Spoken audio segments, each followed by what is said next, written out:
Hello, my name is Connor Mead, and I'm here today at the 2016 Canadian Science Policy Conference with Dr. Diane Finegood, who is the CEO of the Michael Smith Foundation for Health Research and a professor at Simon Fraser University. So thank you so much for joining us. It's a pleasure to have you. Thank you, Connor.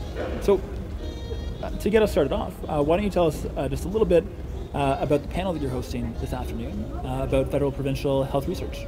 The panel is about the role of the provinces in supporting health research and what our relationship is to the federal government. So I have the good fortune of having had the experience of being a scientific director at the Canadian Institutes of Health Research in its formative years from 2000 to 2008.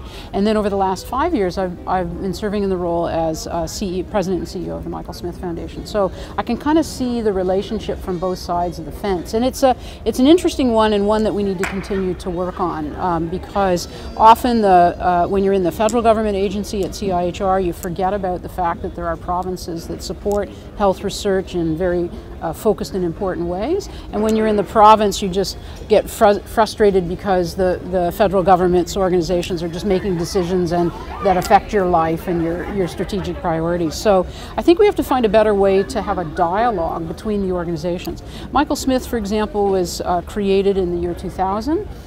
We were created to build capacity in British Columbia for supporting health research, and we've done an excellent job of that. Through our scholar program, we've invested in excellent people in British Columbia, and those people bring 7 to 10-fold the amount of money that we spend in BC on supporting them back into the province through federal government funding programs and international and other kinds of programs. So there's an important interplay between the province investing in what it needs and the resources available more broadly for important health research, that we bring this back into the province and allow BC the opportunity to shape its own environment, but do so with the resources that we as taxpayers pay both to the province and to the federal government.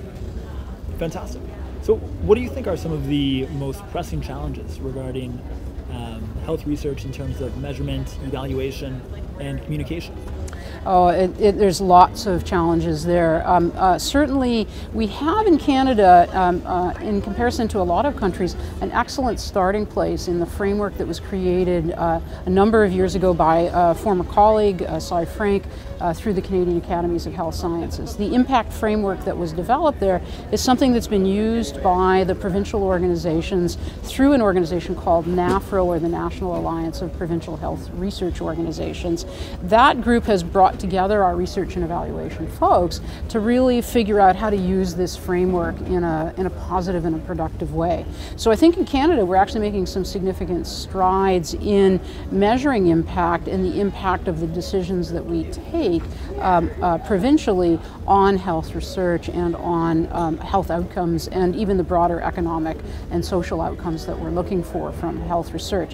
It's a long game. It's not something that you can do in a short turnaround time because investments take time to play out, but I think we've done a great job in Canada of really trying to do that. I think there's more we can do. I think we can do more work working with others in the health research space, like the health charities, both in sharing how we measure impact, but also even sharing the outputs or the inputs even of the investments that we make. So sharing funding data so that we actually understand how much funding is going into things like diabetes or Alzheimer's in Canada across all the organizations would be very helpful. It would help us understand what the ecosystem really looks like. Well, what would your advice be to young researchers, young academics who want to maximize the positive impact of their career? Oh boy, it's a challenging time right now in Canada. And I think we're in for some more, I'll call it chaos, if you will, in our environment. We're watching at the provincial level a number of changes that are occurring, such as in Alberta, where they've just consolidated the 4 Alberta Innovates corporations.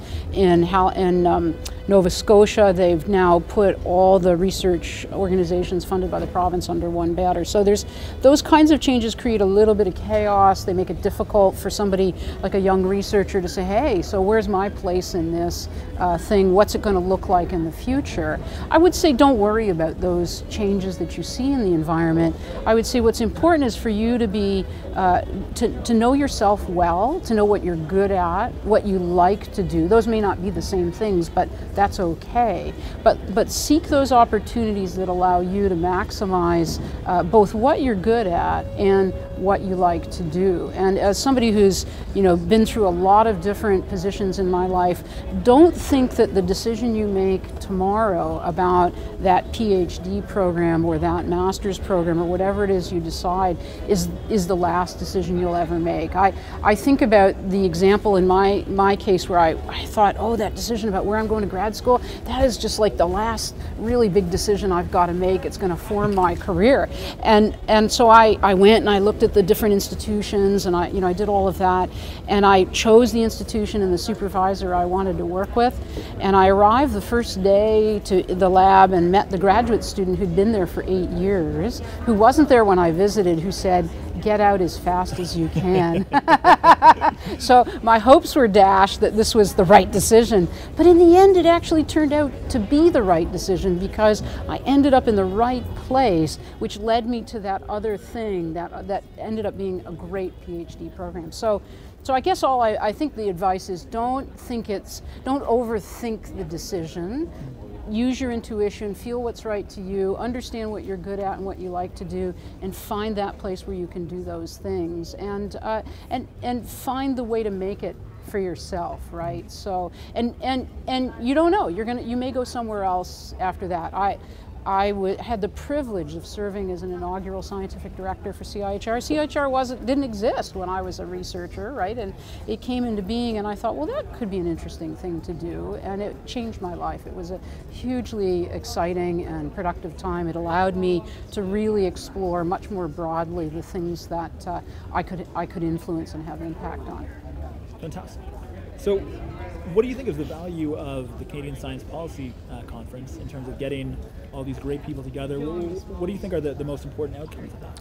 Well, certainly conferences like this are critical for networking purposes and for connecting with people across disciplines and stuff like that. So this is not just about health, which I usually circulate in health circles, so it's great to meet people in climate science and other science like that. So I think that's a really important opportunity. And we tend to undervalue networking. We don't measure it. We don't understand why it's important. We say, well, I've got to go learn something. But actually just getting to meet people can be very valuable. I also think the conference is important because it helps us focus attention on the issues in science that cross disciplinary boundaries. So things like evidence-based decision making. I've spent much of the day in a session about evidence-based decision making, and it was quite excellent to really think about these issues across, again, climate science and other things like that, and to try to push the agenda about what's an important issue. And I think we have a ways to go, because I think we're not yet thinking about the need for changing the way we do science as well to tackle really complex problems. And we're still a little bit stuck in that reductionist mode that evidence-based medicine, as it was created 20 years ago, which was the origin for I think, thinking about evidence-based decision making, really stuck to the reductionist linear cause and effect model. But most of the problems we have today, they are not linear. They're very complex. They're heterogeneous. They're dynamic. There's a lot of randomness to them. We actually need solutions that are appropriate for that, and we need a science that actually supports those kinds of solutions in advancing progress against really complex or wicked problems. Fantastic. So my last question before we go, just for the benefit of our viewers at home, where's the best place online for them to go to learn more about your work and about the topics we discussed today? Oh, wow. Well, if you watch my Twitter feed today, you'll get a sense of what I'm really excited about. And I think probably if you just Google my name, there are a number of papers and chapters I've written about complexity. You'll find mostly that kind of commentary from me about how we address complex problems and how we need to find solutions that are appropriate for complex problems. Excellent. Fantastic. Dr. Finegood, thank you so much for joining us. It's been an absolute pleasure chatting tonight. Great. Thank you, Connor. Okay. Much appreciated.